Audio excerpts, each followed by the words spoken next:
chickens. You ever seen that skit? For what, SNL? Yeah, the old Prospector skit, Will Ferrell. I don't think so. You've never seen that? Uh-uh. Oh my gosh! I remember watching it for the first time in high school on like the baseball bus, and I was a junior and the seniors were playing it, and it's like, this is awesome. Nice. Yeah, the premise is like some. Well, you were on a bus?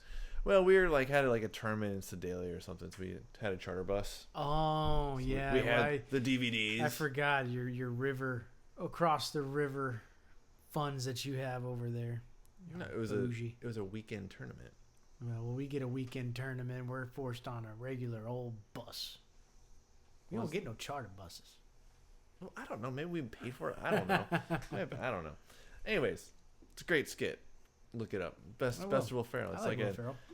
Yeah, it's. I like the rewatched The Other Guys a few weeks ago. Mm-hmm. I was laughing my butt off. I saw that in theaters and I didn't think it was that funny when I was in high school. Yeah. But now that I'm older, Yeah.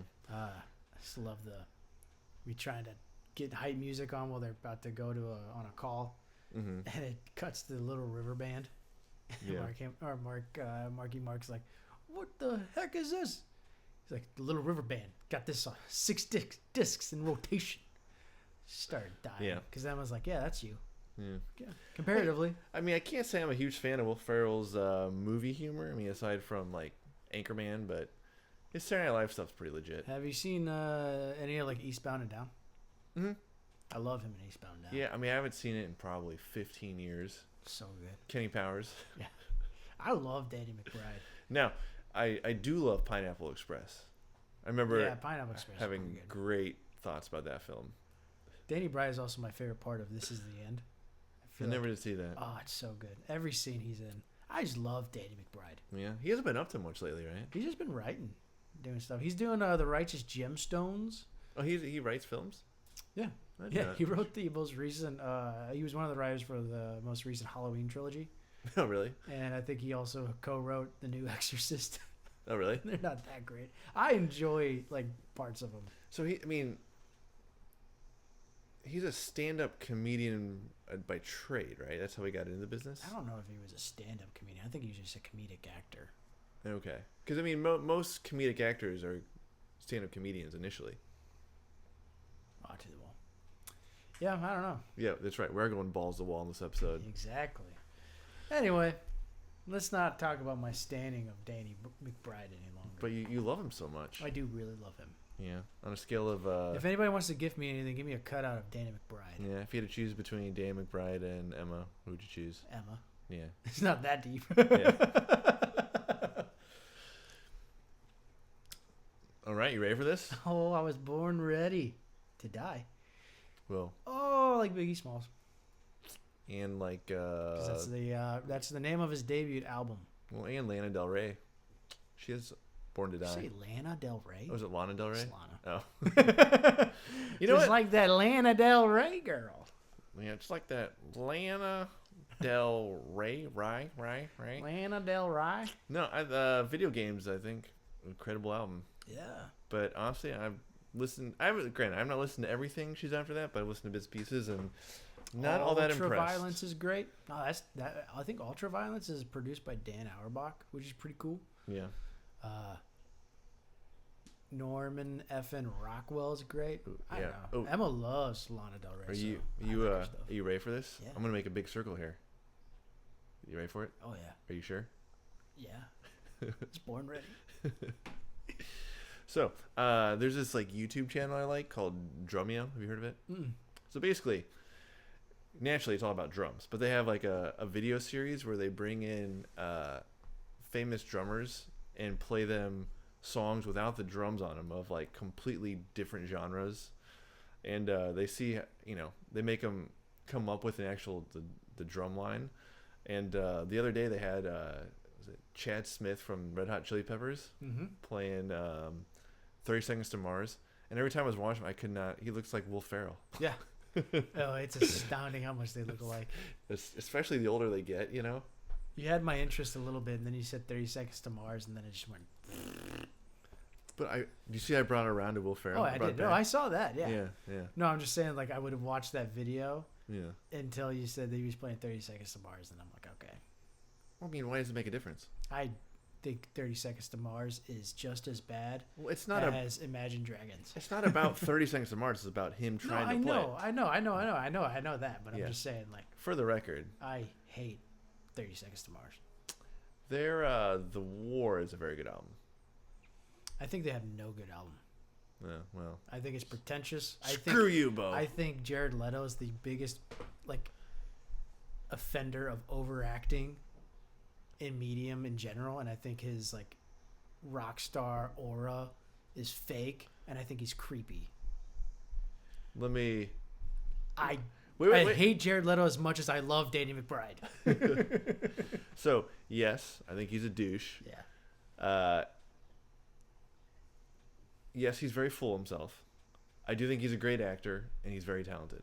I think the only time I've ever really tolerated him, I thought he was great in Dallas Buyers Club. Okay. But other than that, I can kind of just do without. Like, if he's in a movie, like, Blade Runner 2049, I think is a masterpiece. Yeah. He's just there.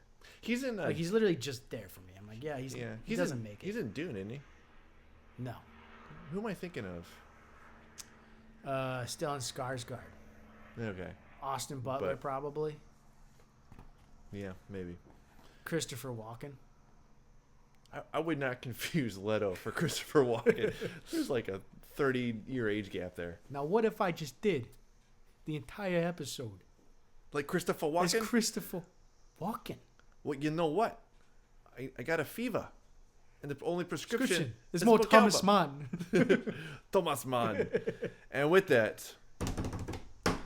All right. I was excited, folks. I know. Oh, gosh. I am so excited to bring this to you.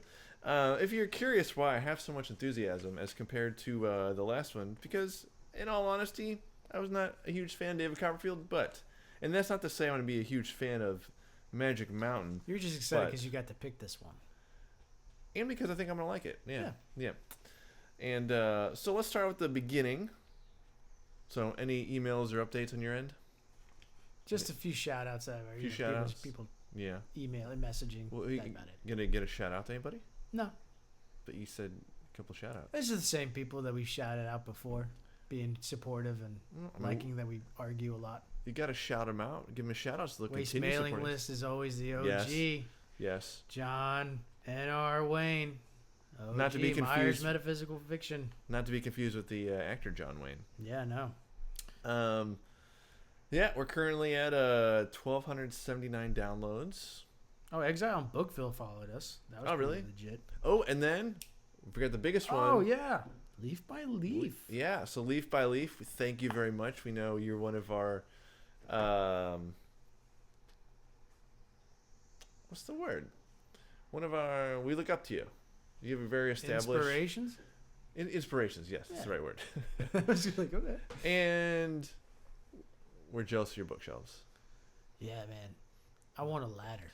Hey, you know what would be really funny? Or really ironic? What? What if those bookshelves weren't real? They're just like giant prints. Yeah, I was gonna say like giant wallpaper. That would be disappointing. Chris Villa, aka Leaf by Leaf, we know those are real. So take that with a grain of salt. And if you read the Magic Mountain, feel free to follow us and chime in along. All right, Bo, you ready for this? Yeah. So basically, the way it's going to work, guys, so because this was my pick, I don't mean it like that way, but last time Bo chose David Copperfield, and it was selected, so he kind of introed it. So this time around, I'm going to intro it. Bo's going to interject when he wants to, and he did some research as well. So I have a lot of notes here, Bo, and a lot of them are just things I copied and pasted. I mean, I'm not going to read everything, but we'll see where we go. So, The Magic Mountain, written by Thomas Mann, was first published in German in November 1924. It's widely considered to be one of the most influential works of 20th century German literature. Case in point, it was number 3 on the best German novels of the 20th century list. So this came out in 1999. It was by Literaturhaus München and Bertelsmann. Apparently, those are. You try to talk German, you sound like what's his name from Willy Wonka, Augustus Gloop. Hey, what can I say? I don't speak German. So, Literaturhaus München and Bertelsmann, I guess they're two publishing houses, but the way it worked was it was a survey of 99 prominent German authors, literary critics, and scholars. Basically, they ranked the top novels of the 20th century. It's also number 8 in German fiction, according to Goodreads.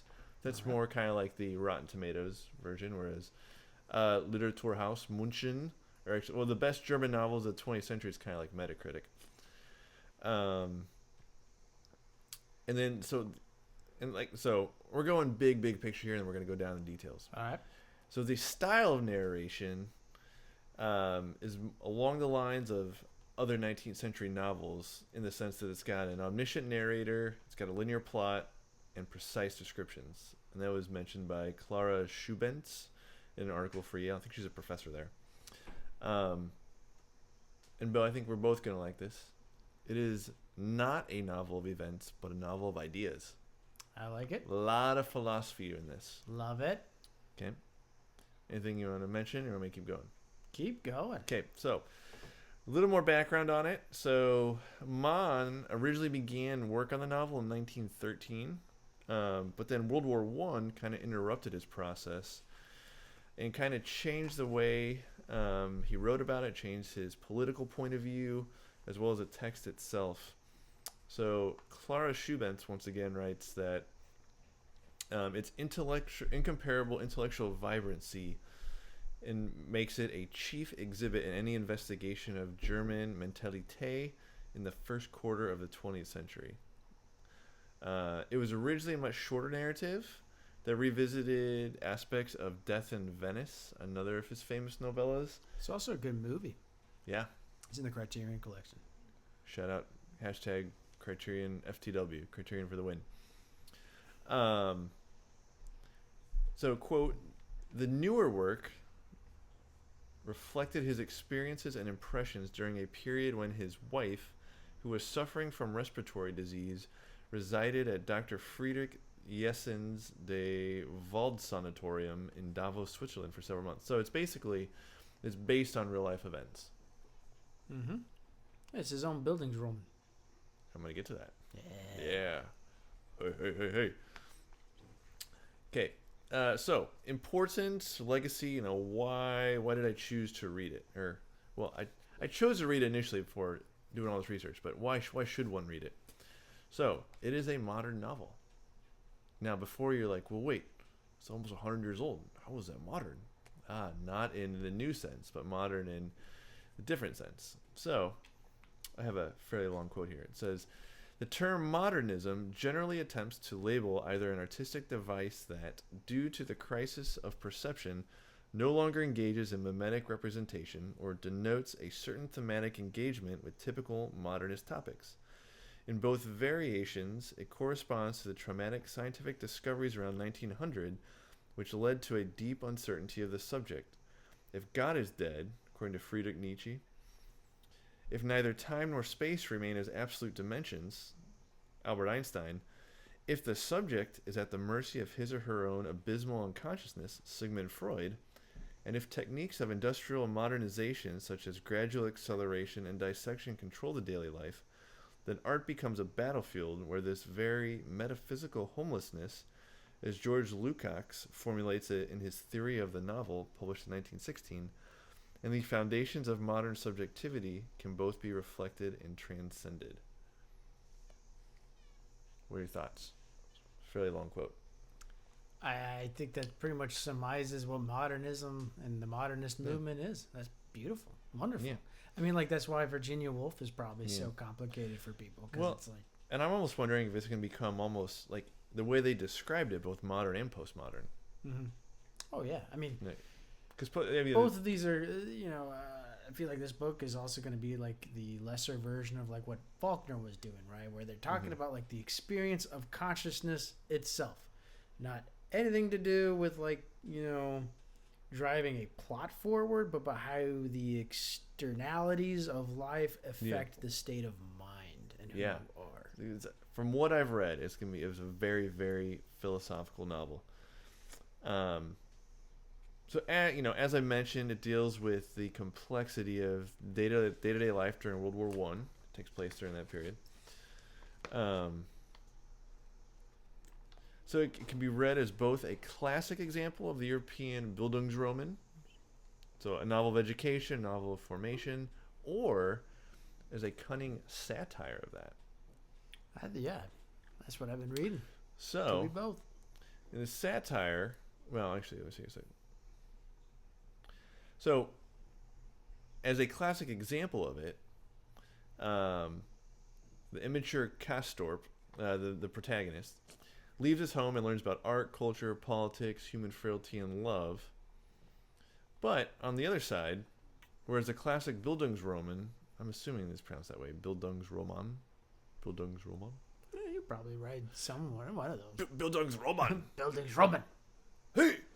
Okay, it says, whereas the classic Bildungsroman would conclude by Castorp's having become a mature member of society with his own worldview and greater self-knowledge, the Magic Mountain ends with Castorp's becoming an anonymous conscript, one of millions, under fire on some battlefield of World War One. So you have that dichotomy there. Mm-hmm. Comments? Keep going. Okay. I'm infatuated with this. So, what makes the Magic Mountain so difficult to read is Mon's insistence that the reader become part of it. It's kind of like Infinite Jest. You're part of it.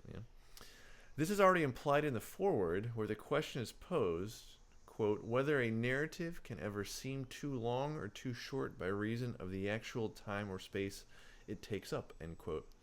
The reader's role is that of responding to the many associations and allusions, some subtly implied and others explicitly stated, which Mon employs to achieve coherence. We'll get to those later. By participating in the hero's real and imagined experiences, the reader becomes the true center of the novel.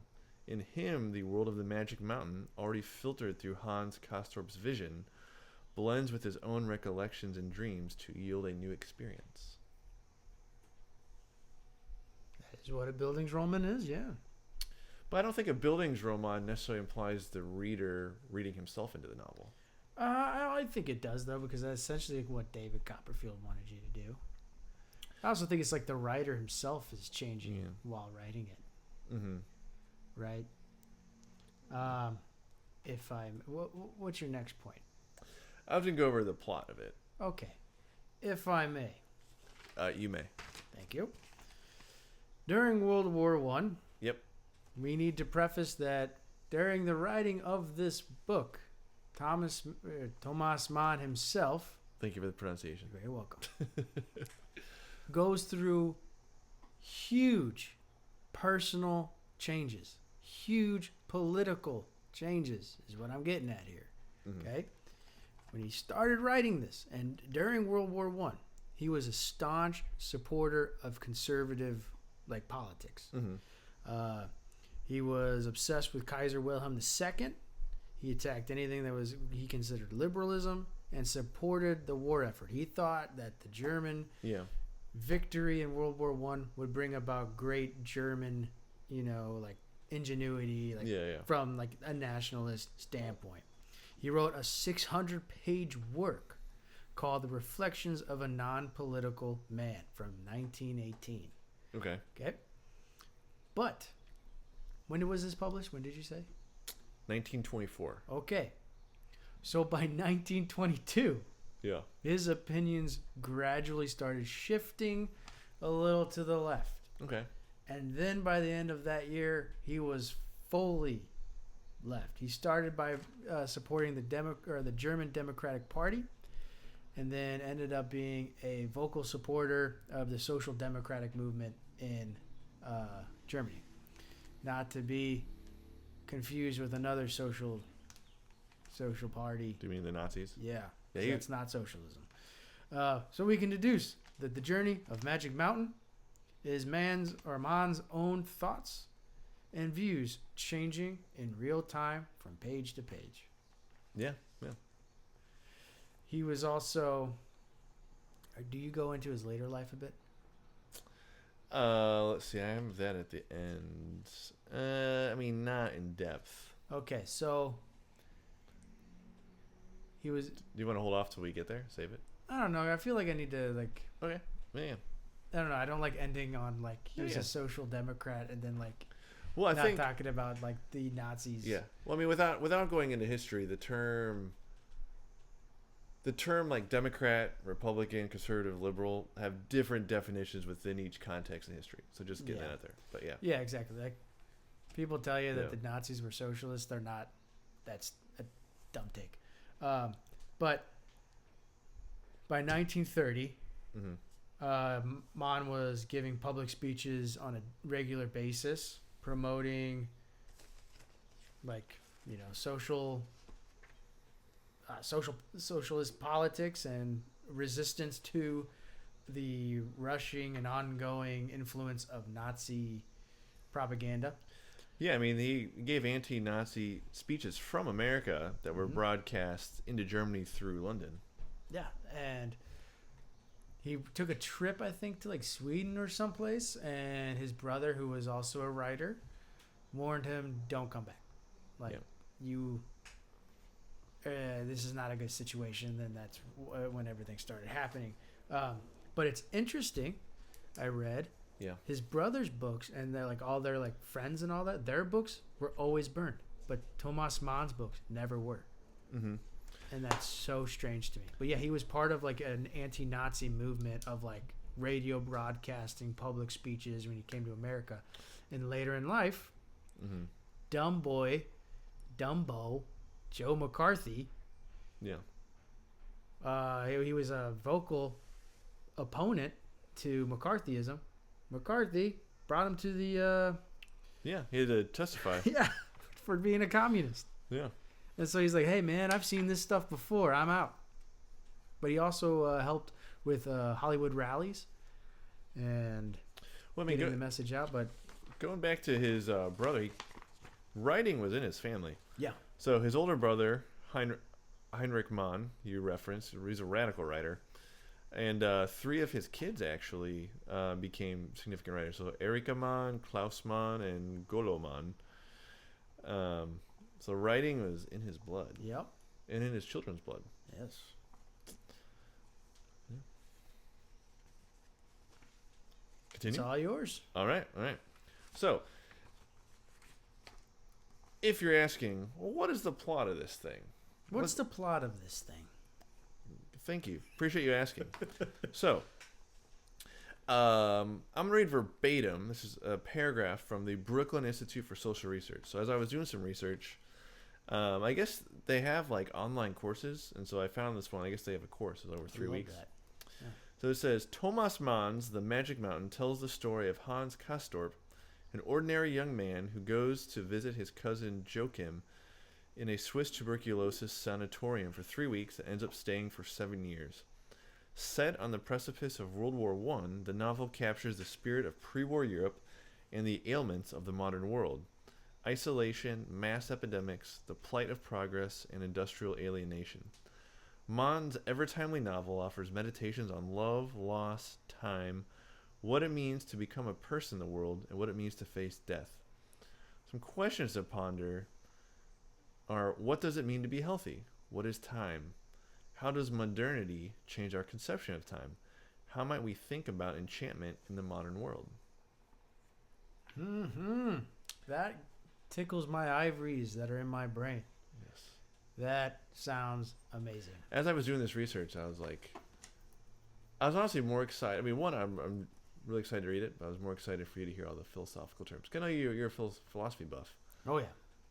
I mean, I enjoy its ideas, but you're more buff than I am. I mean, you're more buff than I am, too. So I've been told. Yes. At least when it comes to bench, squat, and all that stuff. Any comments on that? Or would you like me to go into themes? I would love you to go into themes. Boom. I would like it too. So there are, let's see. Well, so one of the prominent themes, as mentioned in the description, is time. So in essence, Mann meditates on the tempo of experience, right? So the work itself poses questions about the nature of time. So time is both the medium and the subject of the novel.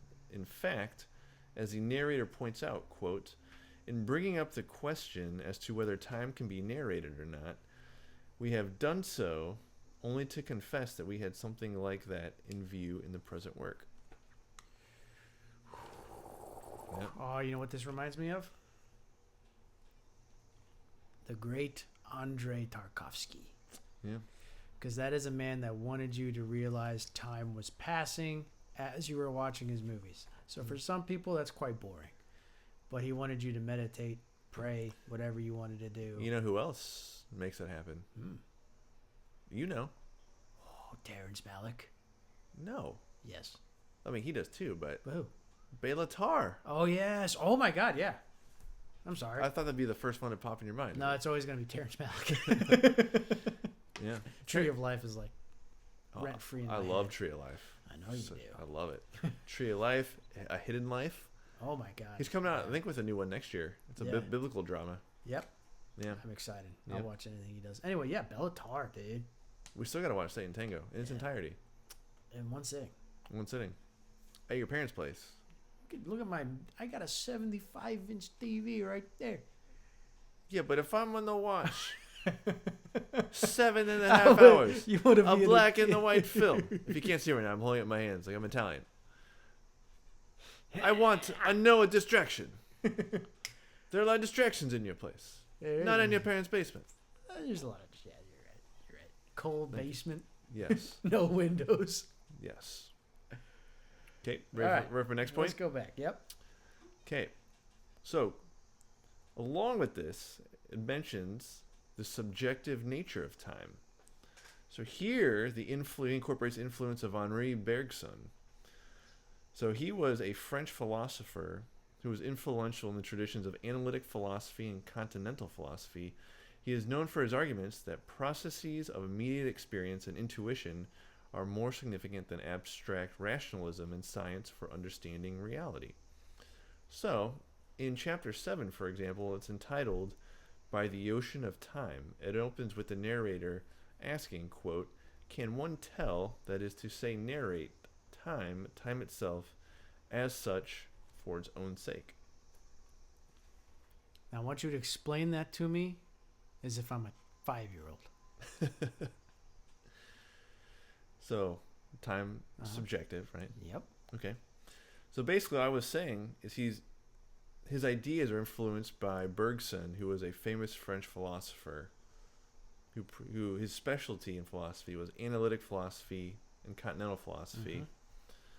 Basically, his arguments are more that the processes of immediate experience and intuition, that is, our instincts essentially, Yep.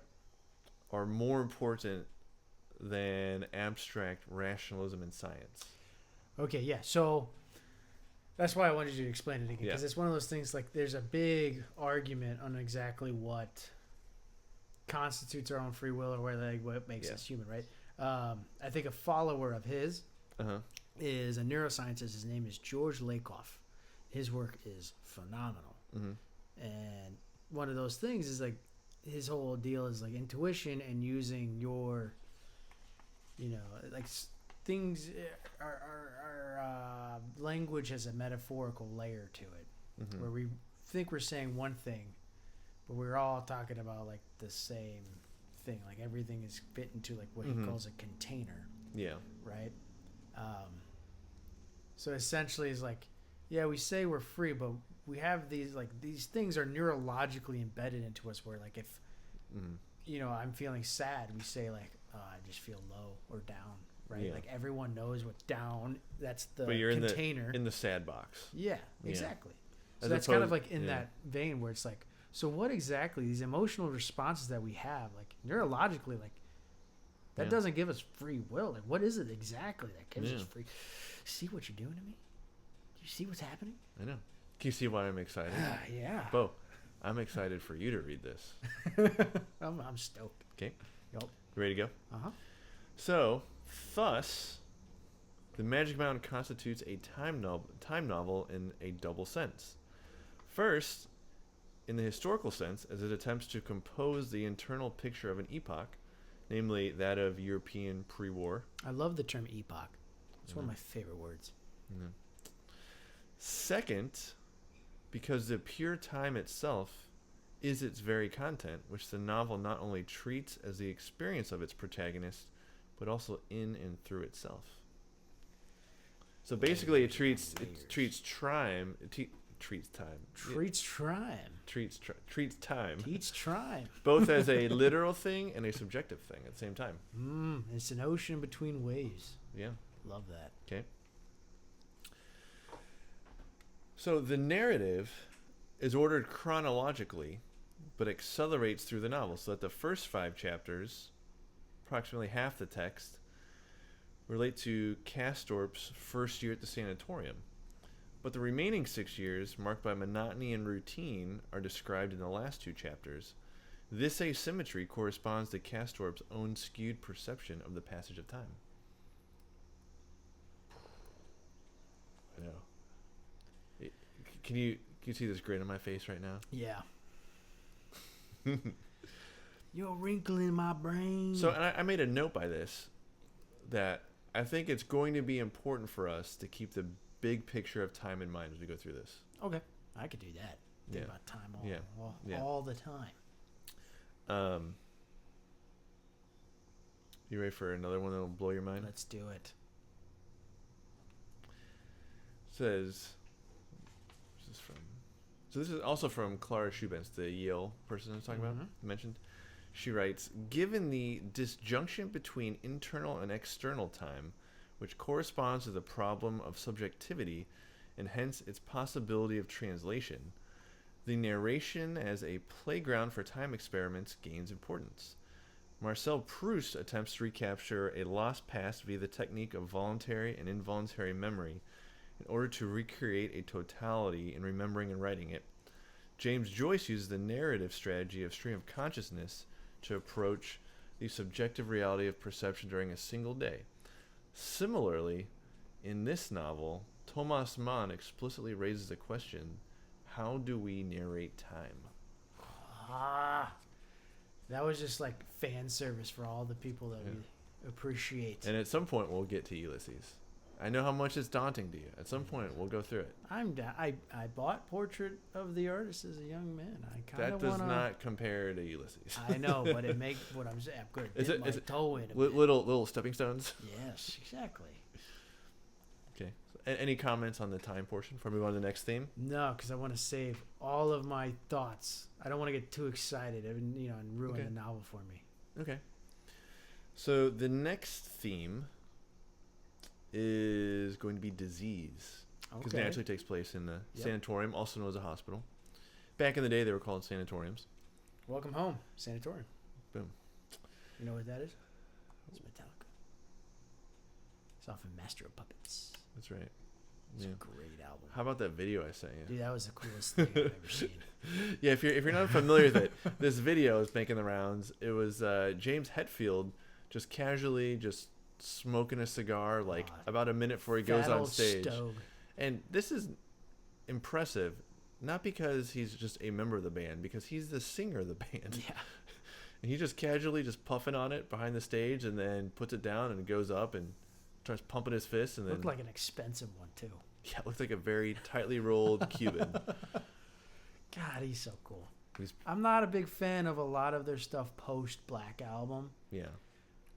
But yeah, dude, those early Metallica records. Yeah, I mean they're solid. Perfect. They're solid. Yeah, I saw them back in October, November.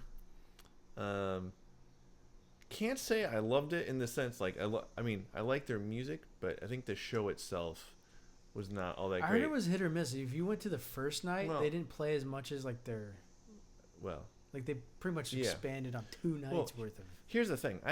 Going into it, I didn't really know much beyond their hits. But the reason I say I wasn't crazy about it was because, it was in a dome. Right. So it wasn't like they were playing on one side and you could literally see them. It was like they were playing in the center with these giant ball screens. There were 8 of them around, and so your view was obscured. It was just really tough, Yeah, I can. So I think I was more frustrated with the setup itself as opposed to the actual music. Oh yeah. Oh, I've been to concerts like that have just ruined it because of the technicality of the Yeah. show is like, all right. You know, I what mean, are we doing I was here? sitting in the nosebleeds, and it's like, heck, even if you are down below on a circular stage, half the time you're not gonna be able to see them. You know, Yeah. or not have a good view. So Sidebar, just so I can get the record out there and straight. My favorite Metallica song, yeah, Leper Messiah. yeah, It's got like it's I don't just, know if I've heard that, show. but It's off Master of Puppets, but Yeah. like it's heavy, man. It riffs, it rocks, it rolls. boom. I don't know, it just gets Get your blood boiling. it really does. I mean, it gets me Yeah. going. Yeah. Makes you drive fast. Ooh. There you Fast, I mean like 5 over. If I'm feeling dangerous, go. maybe Ooh. like So 8 not over. like Ryan Gosling Fast and Drive. No, not like that at all. All right, continue. So, as I mentioned, another theme is disease. So, it is a novel about disease, not merely of individuals, but also of a whole age. Ooh. Whereas disease appears as the prerequisite of spiritual growth, Mann plays his favorite theme of the polarity between spirit and life. The transcendence of this polarity in the name of humanism is central to the novel. That is a lot. It just keeps going, man. It's a very, very philosophical novel. I've heard it. No, I couldn't find this anywhere, but I have heard it said that it's kind of the German version of Atlas Shrugged, which Atlas Shrugged is inherently a philosophical novel. I mean, Ayn Rand literally created her own philosophy called objectivism that is imbued throughout it. Mhm. So, he also alludes to the irrational forces within the human psyche at a time when Freudian psychoanalysis was becoming a prominent type of treatment. These themes relate to the development of Castorp's character over the time span covered by the novel. In his discussion of the work, written in English and published in The Atlantic in January 1953, Mann states that, quote, "What Hans came to understand is that one must go through the deep experience of sickness and death to arrive at a higher sanity and health." He would have been a big Jung fan, wouldn't he? Like Carl Jung. Probably, yeah. This is great. Yeah. Yeah, We man. keep going, or you got Yeah, let's okay, keep okay, going. okay. So it has a satirical tone of narration, in the sense that many people seem to become sick during their time at the sanatorium instead of getting better. Ooh, okay. Which, I mean, honestly, is not uncommon in a hospital because it's full of sick people. Yeah. Yeah. So Mann writes, this will be the last one for disease before we move on. He writes, "What Castorp learns to fathom is that all higher health must have passed through illness and death. As Hans Castorp once said to Madame Chauchat, I believe that's how you pronounce it, it's French, there are 2 ways to life. One is the common, direct, and brave. The other is bad, leading through death, and that is the genius way. This concept of illness and death as a necessary passage to knowledge, health, and life makes the Magic Mountain into a novel of initiation." I like that. Yeah. God, I'm excited. I know. I knew you would. I knew you would be. This is like the another version of Infinite Jest. Yeah, kind of. Yeah. I mean, I don't think it probably won't be as complex because feel like Infinite Jest is about as complex you can get. Oh yeah. In terms of structure and style, for sure. So another theme is going to be the magic and mountains. I mean, it's in the name, Mm-hmm. but it goes beyond that. They represent things. So this quote says, "Another topos is another term for motif. Another topos of German literature is the Venus Mountain, or the Venusberg, which is referred to in Richard Wagner's opera Tannhauser. This mountain is a, quote, hellish paradise, a place of lust and abandon where time flows differently. The visitor loses all sense of time. Castorp, who planned to stay at the sanatorium for 3 weeks, does not leave the Berghof for 7 years." Okay. Mm-hmm. In general, the inhabitants of the Berghof spend their days in a mythical, distant atmosphere. This is where you get all the Greek mythology built in. The X-ray laboratory in the cellar represents the Hades of Greek mythology. where medical director Behrens acts as the judge, and Punisher Rhadamanthus, and where Castorp is a fleeting visitor like Odysseus. Behrens compares the cousins to Castor and Pollux. Sedembrini compares himself to Prometheus. Frau Storr mentions Sisyphus and Tantalus, albeit confusedly. Always a fan of bringing in The Greek mythology. Yeah. So good to go? Or? Oh, I'm Okay. so stoked.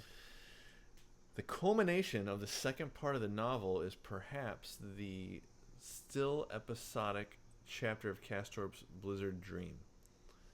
The protagonist gets into a sudden blizzard, beginning a death-bound sleep, dreaming at first of beautiful meadows with blossoms and of lovable young people at a southern seaside, then of a scene reminiscent of a grotesque event in Goethe's Faust I, the Witch's Kitchen, again in Goethe's Blocksberg chapter, and finally ending with a dream of extreme cruelty, the slaughtering of a child by two witches, priests of a classic temple. According to Mann, this represents the original and deathly destructive force of nature itself. So we're getting both the classic Greek mythology as well as kind of German not I wouldn't say German mythology, but German kind of folklore. Yeah. Oh yeah, I love Faust, man. Okay. Goethe, Yeah. let's go. Yeah. So Mann makes use of the number 7, often believed to have mystical qualities. Castorp was 7 when his parents died. He stays 7 years at the Berghof. The central Walpurgis night scene happens after 7 months. Both cousins have 7 letters in their last name. The dining hall has 7 tables. Madame Chauchat is initially assigned room number 7. The digits of Castorp's number 34 add up to 7. And Joachim's room is a multiple of 7, or 28, 7 times 4. Sedembrini's name includes 7, sette in Italian. Joachim keeps a thermometer in his mouth for 7 minutes. And Mynheer Pieperkorn announces his suicide in a group of 7. Joachim decides to leave after a stay of 7 times 70 days and dies at 7 o'clock. The novel itself, moreover, is divided into 7 chapters. You know who else was obsessed with 7? Prince. Yeah. Always threw it in lyrics and stuff like that. It was a very spiritual element for him too. Yeah, well, I mean, it's all over the Bible. You know what the Pixies say? If man is 5, if man is 5, and if the devil is 6, if the devil is 6, then God is 7. Yeah. This monkey's gone to heaven. Oh yeah, the monkey's gone to heaven. Yeah. Yeah. I love Pixies. Is it the Pixies or just Pixies? Pixies. Okay, that's what I thought. Yeah, because 7 is biblical perfection. So divided into 7 chapters, that kind of got me thinking. So I mean, I was looking at. Give me one sec. I was looking. I took a picture. So in the table of contents, so it says kind of what pages each chapter is on. So originally I was thinking all right, maybe do 7 episodes, 1 for each chapter, but the first 2 are cover 13 pages. The first and the second 2 are 50. So I was thinking, do we want to maybe just do 3 episodes to kind of give us kind of more of a regular get stuff out there? I think so. I think that'd be a good idea. Okay. I mean, we also have summer. I mean, I know you're traveling, but we have more. Our schedule is a little more lenient to deep reading sessions. Than Yes, I mean, so for example, I'm looking at this picture I took.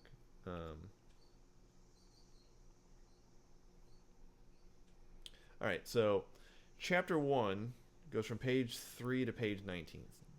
So 16 pages. Chapter 2 is 19 through 38. That's 19 pages. But then chapter 3 is 38 through 93. So even then, it's 50 pages? Yeah. Chapter 4, on the other hand, goes from 93 to 161. So even then, that's 70 pages? So anyways, all that said, the earlier chapters are much shorter than the longer ones. But I think it'd be wise or just maybe have 3 episodes instead of 2 on this one. I like that. Yeah, we could do 4 if you wanted, but I'm just thinking. No, I think 3. I like 3. 3 is a good number for me. Okay. Now that we've established that, established the trajectory, Bo, are you ready to talk about the characters? I guess I am. I don't know why I'm talking in a British accent. I should be talking in a German accent, but I don't know how to do a German accent because every accent I do ends up like Borat. Whoa, you are. But no, so as I'm sure you have deduced thus far, Mon was very, very particular with his choices about and meanings of things. So naturally, it would not surprise you that each of his characters are allegorical, have allegorical references. Seems like a very meticulous person. Yes. So Hans Castorp, the protagonist, he is a questing knight, the pure fool and fuel are complete different words. Yeah. Let me start over. He's the questing knight, the pure fool looking for the Holy Grail in the tradition of Parzival. However, Percival. Yeah, I think it was Parzival, I think in German. Okay. Yeah. But however, he remains pale and mediocre, representing a German bourgeois that is torn between conflicting influences, capable of the highest humanistic ideals, yet at the same time prone to both stubborn Philistinism and radical ideologies. As usual, Mon chooses his protagonist's name carefully. Hans is a generic German first name, almost anonymous, but also refers to the fairy tale figure of Hans im Glück and the apostle St. John, Johannes in German, the favorite disciple of Jesus who beholds the revelation. Boy, howdy. Guys, if you could see the grin on Bo's face right now, it says a lot. Levels to it, man. Levels. You know who else who's on who likes levels? Kendrick Lamar. Avicii. Oh, R.I.P. Tim Berg. Right, ready for another one? Oh, yeah. So another main character is Settembrini, and he represents humanism. So he represents the active and positive ideal of the Enlightenment, of humanism, democracy, tolerance, and human rights. He compares himself to Prometheus of Greek mythology, who brought fire and enlightenment to man. Mm-hmm. And his ethics are based on bourgeois values and labor. Okay. So that's kind of a dichotomy there. Bourgeois values and labor. Usually the bourgeois don't like labor. So we'll see how that plays out. Yeah. And then naphtha, N-A-P-H-T-H-A, naphtha? Yeah, naphtha. Radicalism. So, Settembrini antagonist, Naphtha, was Jewish, but he joined the Jesuits and became a Hegelian Marxist. The character was a parody of philosopher George Lukács, who plainly has not recognized himself in NAFTA, wrote Mon in a 1949 letter. So NAFTA is termed a revolutionary and socialist and an advocate of political terrorism. All right. So, I mean, we get everything in this novel. Yeah. The whole spectrum of characters. Okay, ready for another one? Yep. So, this lady is called Chauchat. It's French. I'm not sure how you pronounce it. Chauchat. C-H-A-U-C-H-A-T. Chauchat. Okay. She represents love and temptation. So, Claudia Chauchat represents erotic temptation, lust, and love, all in a degenerate, morbid, Asiatic, flabby form. She is one of the major reasons for Castorp's extended stay on the Magic Mountain. The female promise of sensual pleasure as hindrance to the male zest for action imitates the themes from the Circe mythos and in the nymphs in Wagner's Venus Mountain. Chauchat's feline characteristics are often noted. Her last name is derived from the French chaud chat, meaning hot cat, and her first name includes the English claw. Her name may also be a reference to the Chauchat machine gun, a French weapon that saw significant use by the French and American forces during World War I. Chauchat could also be a play on the words for chaud, meaning hot, and chat, another term for female genitalia in French slang. So, I mean, Mon was extremely meticulous, and not only down to the minuscule detail of naming his characters. Yeah. So I think what this tells me, what tells us, is everything represents something. Oh yeah. I don't think every author does that as much as we think they do. I don't think so. I don't think so either. Like, I'm pretty sure David Baldacci doesn't think about this stuff. I don't think David Baldacci thinks about a lot of things, but David Foster Wallace probably. He would, yes, did, he would, yes, definitely. yeah. I think our friend Gaddis. Oh, yes, certainly would. Did. Oh yeah. You know, let's see. I don't think Kerouac did. I think everyone in Kerouac is like. Well, because Kerouac is more about the moment. Yeah. Oh yeah. Kerouac exactly. didn't plan for anything. Yeah. Well, it's kind of ironic though. He wrote about not planning, but he planned to write about not planning. The beat philosophy is pretty hypocritical if you really break it down. Yes. But I love it. You're gonna have to send me a.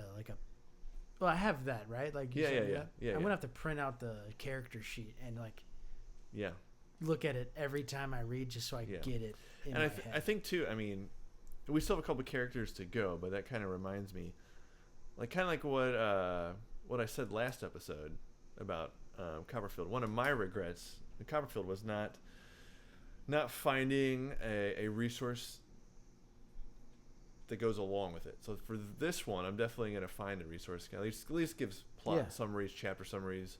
I'm sure there's zillions of them out there, but just at the very least, I know what's going on, and I can, I'm sure there's readers on this. Oh yeah. That it's kind of like the Gaddis reader. Well, they'll talk about references and stuff. Mm-hmm. Okay, so the next character we have, the next major character is Mynheer Peepercorn. Peepercorn. So he represents the Dionysian principle. Okay. So he represents the grotesqueness of a Dionysian character. The Greek god Dionysus is also important in Nietzschean philosophy. So, in case you're unaware, which I was unaware of it, in Greek mythology, Apollo and Dionysus are both sons of Zeus. Apollo, son of Leto, is the god of the sun, art, music, poetry, plague and disease, of rational thinking and order, and appeals to logic, prudence, and purity, and stands for reason.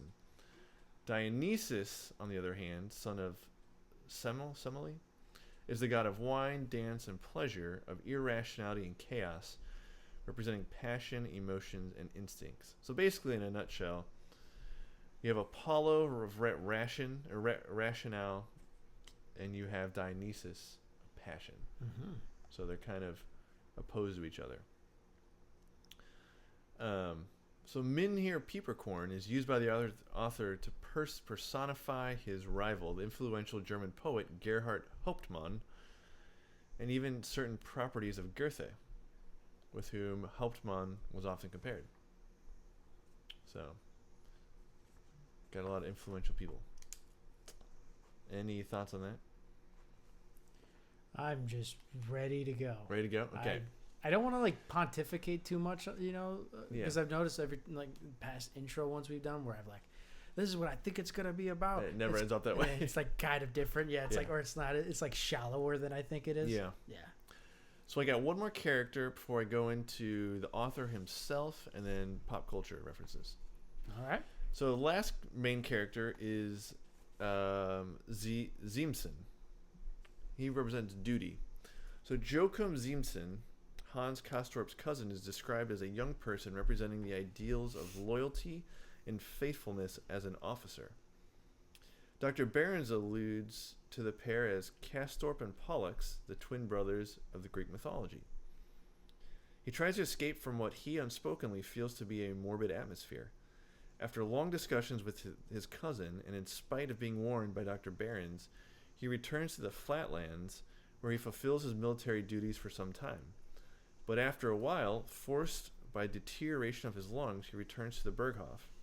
It is, however, too late for a successful treatment of his illness, and he dies in the sanitarium.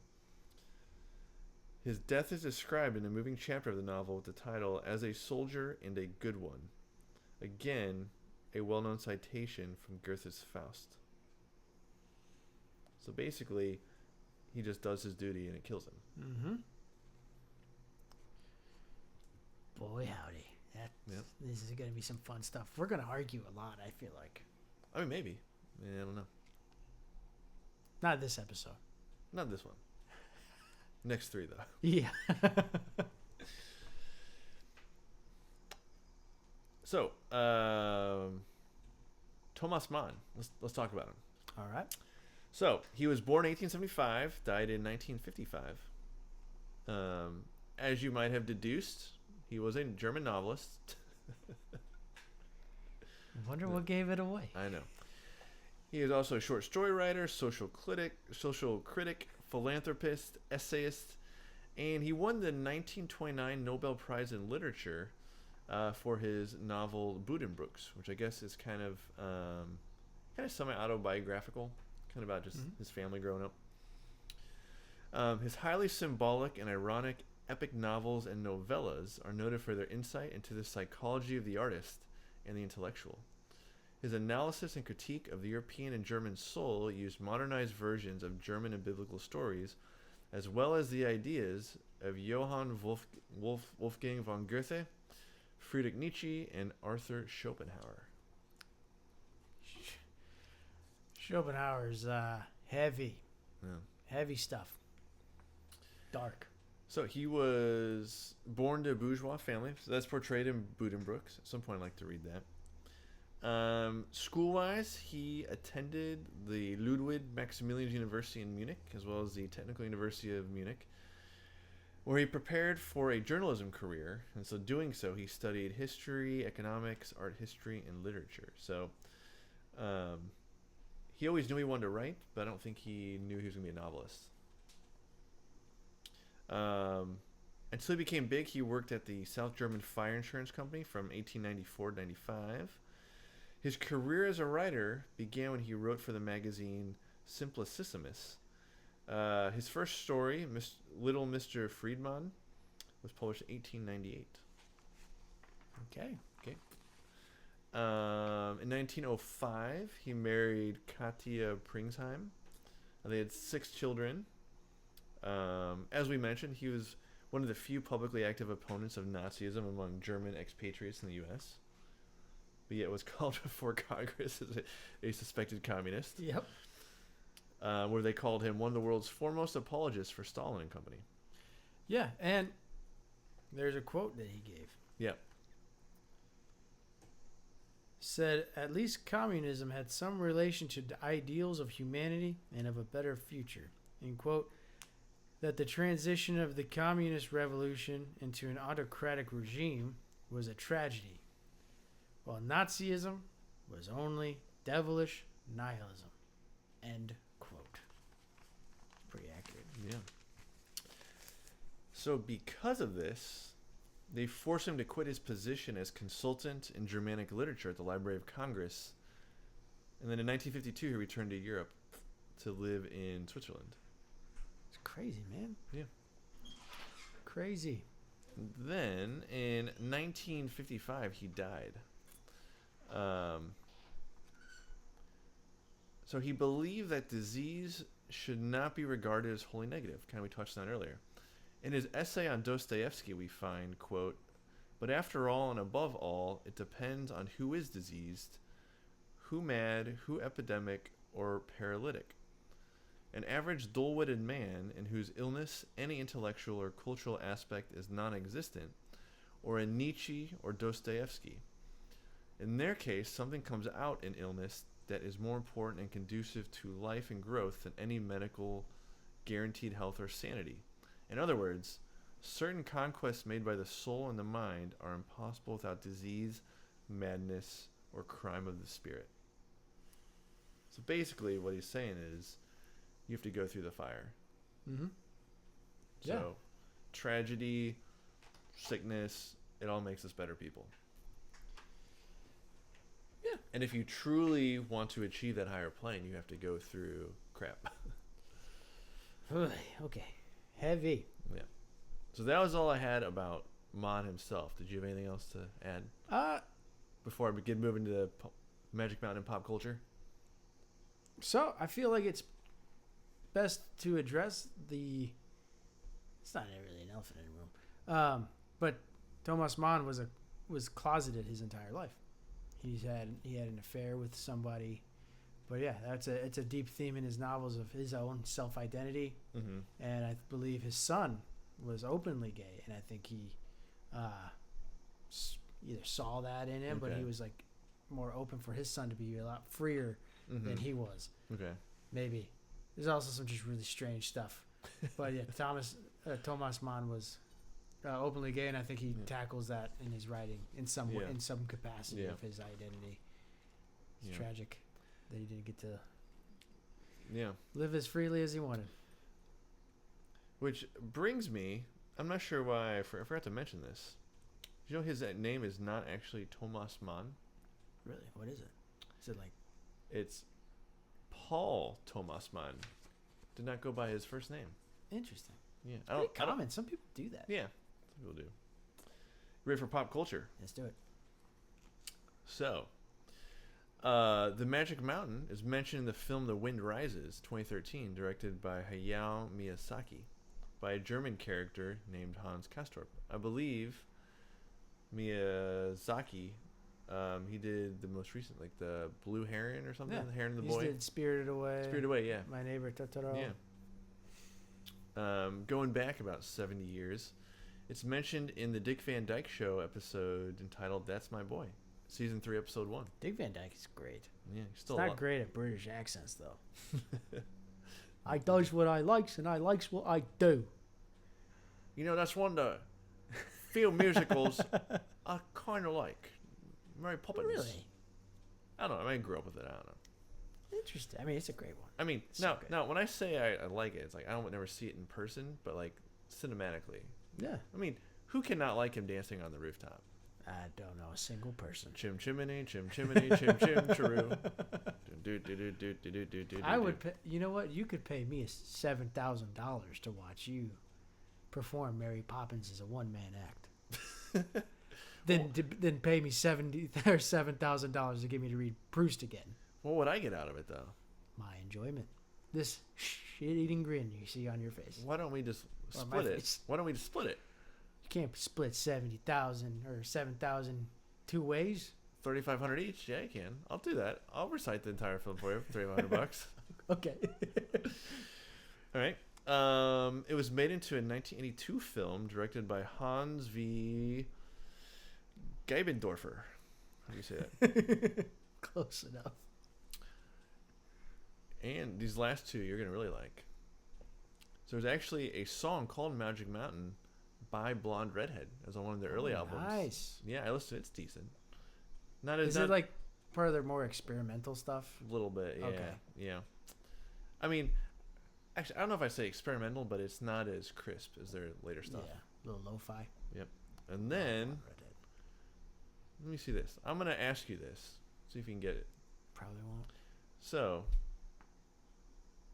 there is a song that references it by Father John Misty. Oh, is it off of Pure Comedy? Yep. Oh, I don't know the song though. Came out in what year? 2017. Yep. So I was in college. That stuff was bumping in my room. I'm bumping. I'm bumping. But yeah, it's in his 2017 album Pure Comedy. Contains a song entitled "So I'm Growing Old on Magic Mountain," in which a man near death reflects on the passing of time and the disappearance of his Dionysian youth, in homage to themes in Mann's novel. That record was big. I have his first two records, Fear Fun and I Love You Honey Bear, on vinyl. Yeah, I can't say I've honestly listened to him a whole lot. You like him? Apparently he came out of Fleet Foxes, right? Yeah, he was the drummer Okay. at first, and then I think right before their first record he had already split. And he Yeah. tried to do a solo project just called Jay Tillman. Yeah, I remember that. Name. Because he had a few albums under Jay Tillman. Yeah, and so he couldn't sell anything. Yeah. So he's like, I'm gonna make up this persona called Father John Misty. Yeah. And for some reason that worked for people. Oh yeah. Oh, he's so witty. I love his. And he's one of my favorite. Yeah, I need to listen to a little more. I mean, I like Fleet Foxes. I would say it's more like, it's not as esoteric. Like Fleet Foxes is like almost like spiritual. It's like from it transcends. Yeah, like it's from another time. Jay Tillman is like Yeah. secular, sometimes like really gross. Apparently, witty. Our mutual friend saw Father John Misty in Kansas City. So that was a great show. Really Yeah. nice. Should I name drop our friend, or I don't know what the podcast protocol is? You mean you can? Weiss.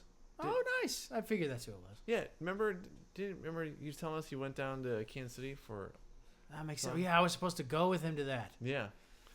You It can was either remember with Bon Iver. No, it was Bon Iver. I had Oh. seen him the 2 days before. Never mind. Well, Bon Iver, Father John Misty, they're kind of the same vein, Not right? even close. Really?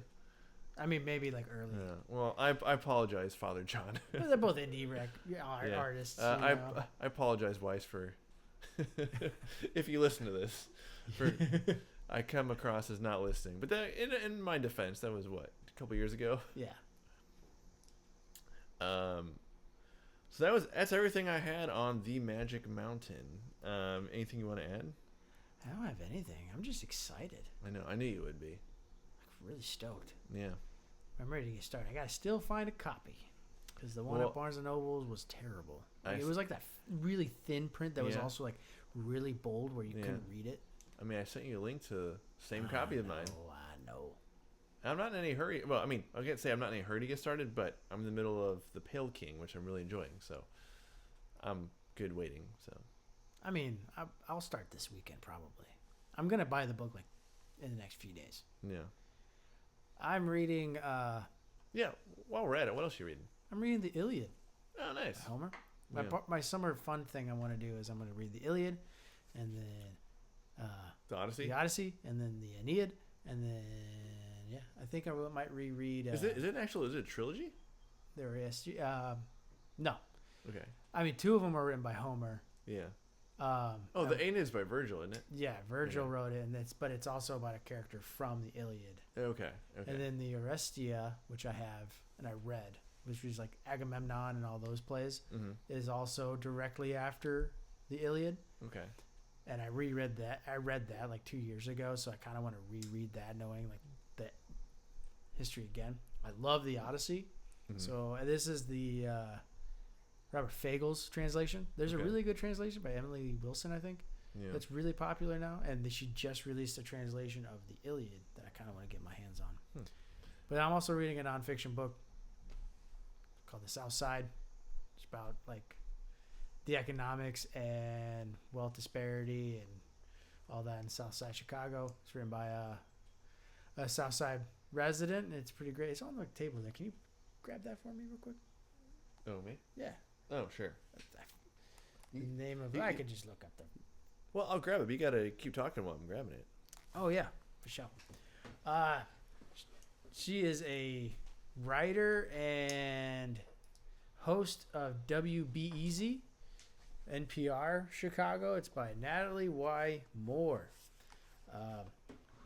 If you're into this kind of thing, if you're into, systemic issues, if you're into how segregation plays into a role in modern society, I suggest checking it out. What was her name again? Natalie Y. Moore. You ever wondered why it's not a Natalie Y. Less? Oh, I see what you did there. You proud of yourself?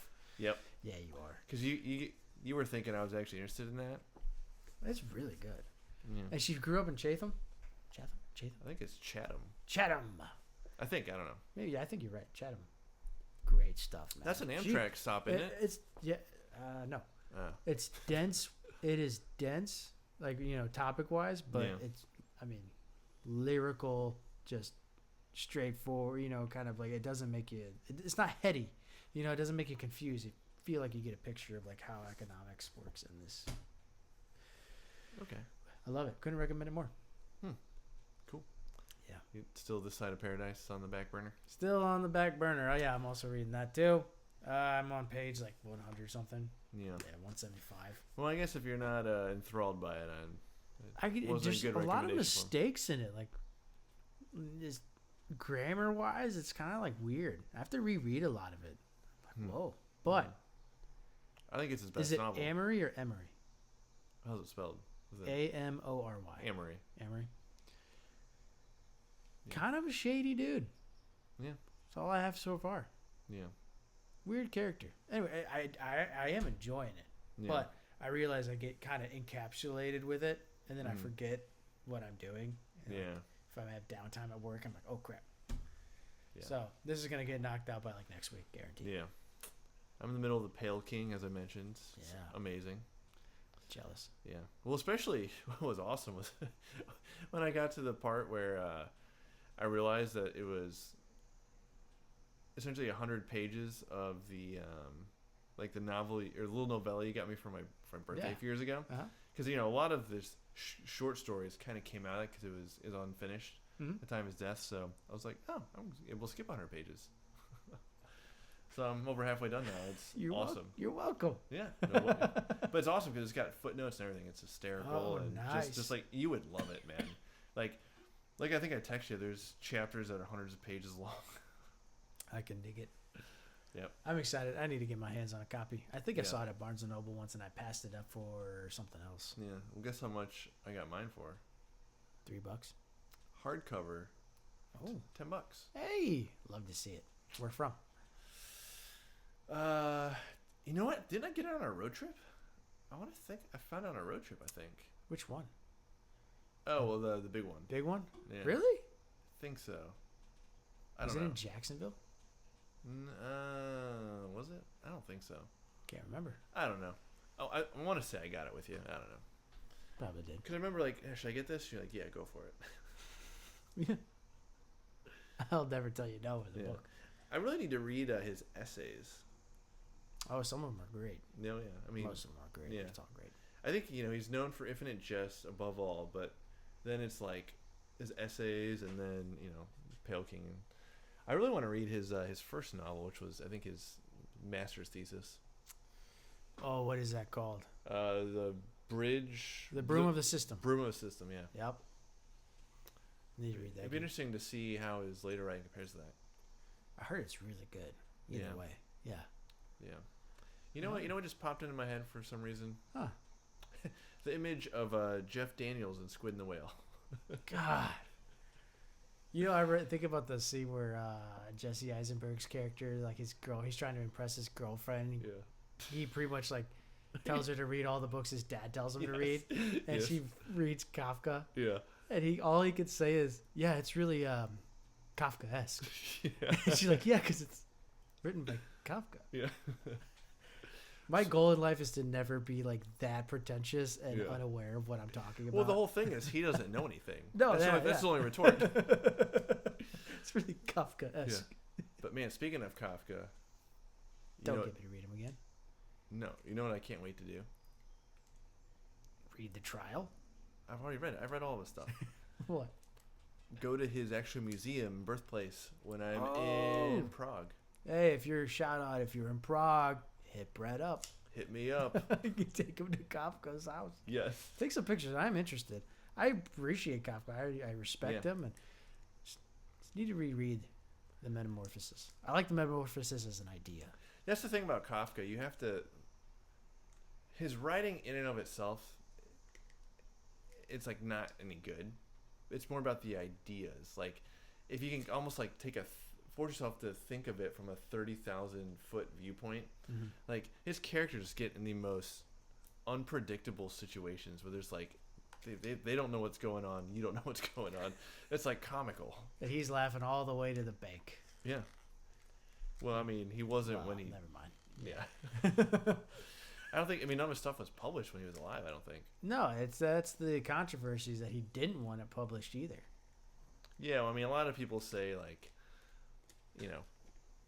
he gave everything to his best friend, saying he didn't want to publish, knowing his friend would. I think he wrote it down.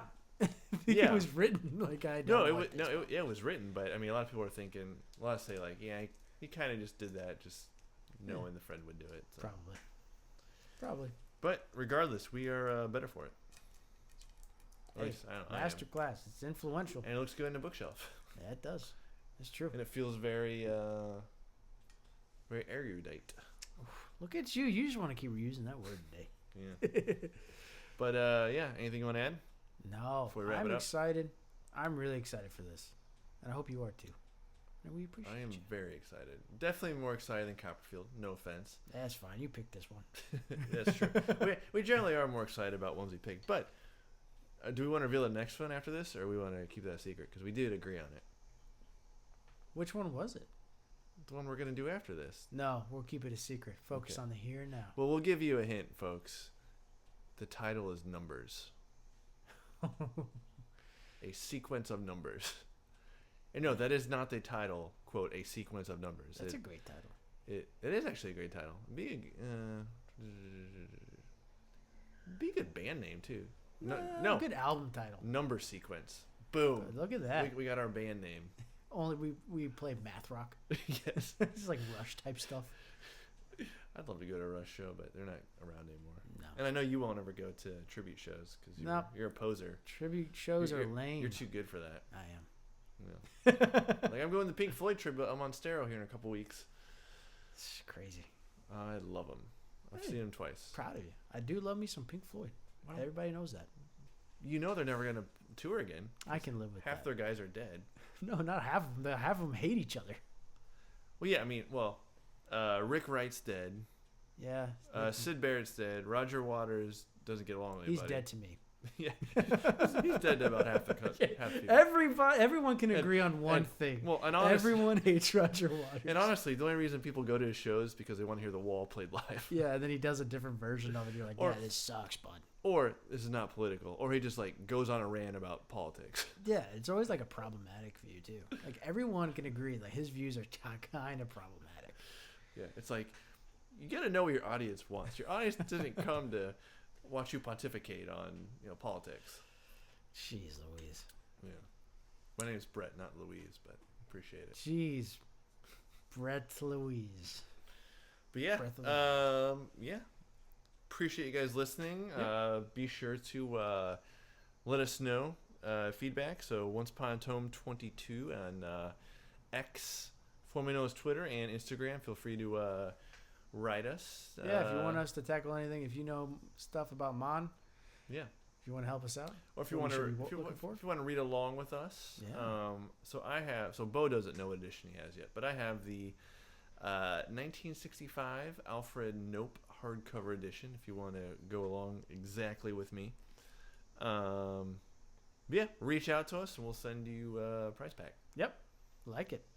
All right. Anything else, Bo? I'm good. All right. Well, catch you guys on the flip side. Later. Peace.